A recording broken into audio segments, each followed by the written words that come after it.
Hello, everyone, and welcome to November's monthly Leading Female Executive live stream. This is a series of discussions where I sit down with amazing female executives in the data and analytics space to chat about a certain topic of that month, and with the chance to have your questions answered live as well. Now, this month, we're talking all about analysis paralysis. Now, do get your thoughts in the comments and be sure to share this live stream with your network. Now, it is my pleasure to welcome to the stage our one and only speaker of the month. Apparently, it was an incredibly busy month for our executives in November, but Maritza, I'm so glad you could join us. Thanks, Catherine. As always, it's lovely to be here with you. Amazing. Thank you so much. Now, we may not have the largest panel of our month here, but Maritza, I know you're going to tell us some really interesting things around this. So first, if you could just give us a quick intro to yourself and your role. So I am the head of data at BNP Paribas First Personal Finance South Africa. We are better known as RCS Group, and the data office at RCS, we're responsible for data management, data governance, and data analytics. Amazing. Thank you so much. Now, I've got the live stream open next to me. If you've got any questions, please do send them in. So as I mentioned at the start there, we're talking all about analysis paralysis. Marisa, have you ever found yourself or the business in a state of analysis paralysis? I think it is a very normal state for data and analytics. And when I first started in my career as a BI business analyst, I had to learn very, very quickly that data and analytics initiatives can just evolve and evolve and evolve. They almost seem to never end. And, that is, so it's a very normal thing in our industry. And I very quickly had to learn that when you have that very first session with your business users and you start to get the requirements, you're very, very lucky if you get around 30, maybe 40% of the full requirement upfront. So the real requirement actually evolves as the business starts interacting with the information.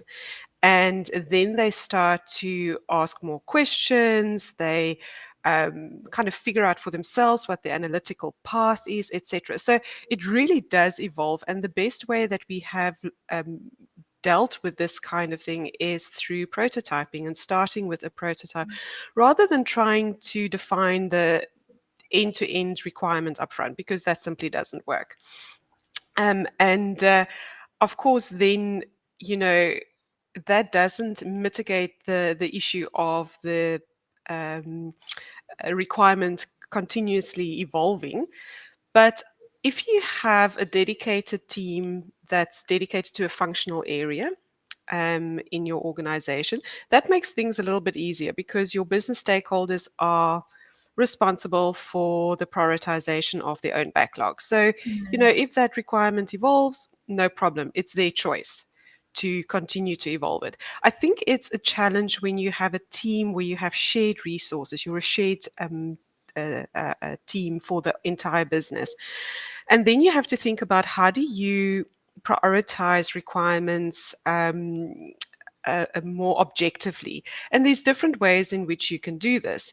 I've used opportunity matrices. I've also used the RICE scoring, which is a great, simple way to prioritize analytical requirements objectively. And there's lots of information if you go Google opportunity matrices and RICE scoring to understand how it works. But I think that maybe just to summarize, embrace that sort of evolving, iterative way to deal with data analytics requirements and adjust the way that you prioritize to how your team is structured.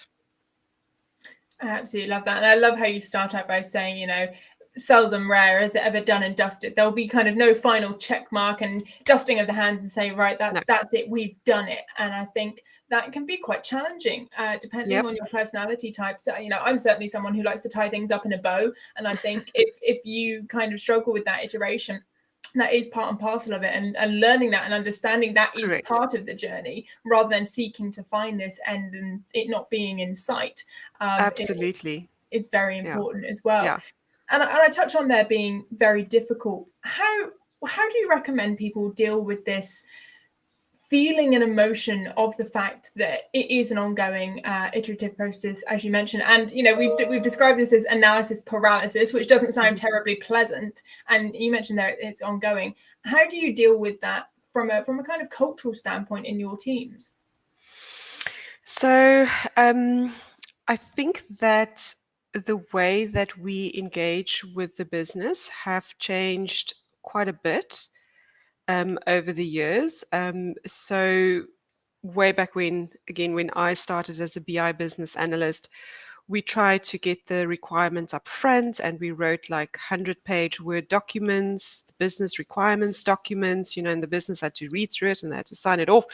And if you start developing and you get into UAT and the business just strays slightly from that original 100-page document, then everyone would be up in arms. I mean, how dare they? How dare they think of a different way of approaching this requirement? And I think things have changed quite a bit since then. And I do think it takes quite a special type of person to be a BI business analyst. It has to be someone with empathy for the business and, whose first thought will always be, how can I help the business, rather than why is the business inconveniencing me with a new requirement.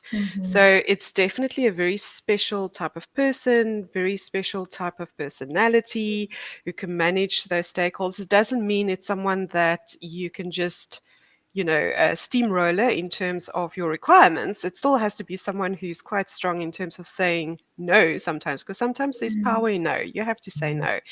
But I think the other thing that's changed quite a bit is also the involvement of the data office in not just understanding the requirement, but also challenging the value.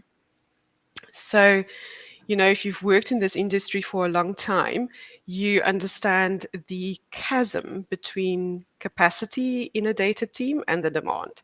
Because more often than not, we are shared services teams, we support the entire business. And I think that's a really big change from where we were BI teams at the end of the data value chain, just kind of waiting for those requirements to come our way, to the elevation of data analytics to an enterprise level. Hence the emergence of the chief data officer, chief analytics officer. And now we're at the table, we are part of that conversation, and we can challenge whether a requirement, there's value in it or not. So we're part of that conversation. So I think those are the big changes. And a vital conversation to be part of, for certain. Now I want to move the conversation slightly left-hand side, but still certainly in complete relevance to kind of this overboard of analysis, which is finding that balance of self-service and being very useful, being that you can give people insights very quickly, but then going overboard and it just saturating people's lives and people doing things that that's not what they're paid to do. It's not what they're valuable doing as an employee and member of the team. How do you find that balance between useful and over demanding? I think this is another big change where data teams have realized we have to give some of the control over to the business, and that's true self-service, where you have an analytics community and co-creation between the data office and your power users in the business. So there's a very distinct role or difference in the roles between a power user and the data office. And I think what underscores it and what you have to have in place, because self-service is something also where you have the risk of just sprawl. You can end up with literally thousands of user views out there. It's completely uncontrollable. So as a foundation, you need to have a self-service governance framework. And part of that framework is a very clear principles and standards around how do you take prototypes built by the business or any business created content and bring that into a more governed environment? How do you certify it? And there has to be clear acceptance at an enterprise level that there's only one place where you can go to find certified information, and that's your data and analytics portal. So, yes, you want to give the business the flexibility and the ability to create their own data products or BI solutions, but that has to be done within a wider governance framework, and that governance framework is facilitated and managed by the data office. Absolutely, and I mean, there you really draw on the usefulness on behalf of the business, and obviously, as you say, you don't want thousands of user views, but it's also about flipping it for the individual as well. What's the point in running a query or looking into data if someone else has already done that, and actually you can access that as well? So that governance works Correct. both sides as well. So it's definitely top tip. Yeah, for keeping on top. 100%. Wonderful. Now, we've spoken about it so much on these panel discussions before, Maritza, around how more executives now are hungry for data than ever before. COVID certainly lent a really helping hand to that executives are demanding data, sometimes a little bit too much. So the question I wanted to pose to you is, how do we keep on top of them causing analysis paralysis, where they're just demanding so much data that perhaps they don't always need, and they end up in a series of not being able to make decisions because they're waiting on the next piece or most up-to-date data possible, and when in the end a decision just needs to be made? So I would say if you do have executives who are very data savvy and hungry for data, that's actually a really good problem to have. There's quite a debate, I think, around analytical structures, centralized versus decentralized. And I think it does have to do with your analytical maturity, where you kind of fall within that continuum. But if you have that level of maturity and where you have executives who want data, who want analysis, who do make data-driven decisions, then the best structure is a federated structure where you still have the central control and the central governance, like we talked about, but you have embedded analysts. You have analysts sitting in the business who build relationships with the executive, who can very quickly answer those questions, and almost through that relationship also get to know what type of decision making, what is the decision making rhythm of the department, what forums are, or where is information required, what type of information it is required at what forums. And that relationship actually helps to manage that analysis paralysis, because the embedded analysts also become consultants and advisors to the executive. So that's a model that works really, really well. But like I say, there's still governance from the central office. These analysts will have a dotted line into the central data office. Yeah, absolutely. And it's so funny. I say it so much here on the business of data, but how much it always reigns back to the people element. I was speaking to an executive, same story you're telling me here about the federated view, who one particular stakeholder used to get the train into the office, and that's when he would look at his reports. So those analysts knew to get those reports by 8 a.m. because that's when they'd be looked at. And it's that kind of personal understanding of the decision making as well, not just the process, but actually 100%. understanding. And as you say, that federated view allows for that kind of closeness and understanding as well, to make sure you've got that consistent buy-in. Because as you say, it's a good problem to have when you've got it is a good problem. data. Yes. Certainly a change of tune from some of the discussions we have, which is how do you get your executives bought in? Yes. So a nice new challenge to be having for certain. Now, I'm turning my attention to the live stream because Jim has just popped in a comment and a question here saying, is it critical to certify verify the business domain experts whom to trust, and then organize the near-term and future-looking requirements around them? Part of the data office, ? Or committee, ? It's a really good question. So I would say yes.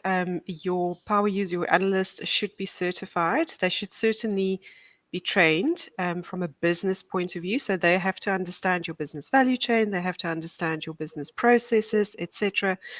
And I think there should be different levels of certification.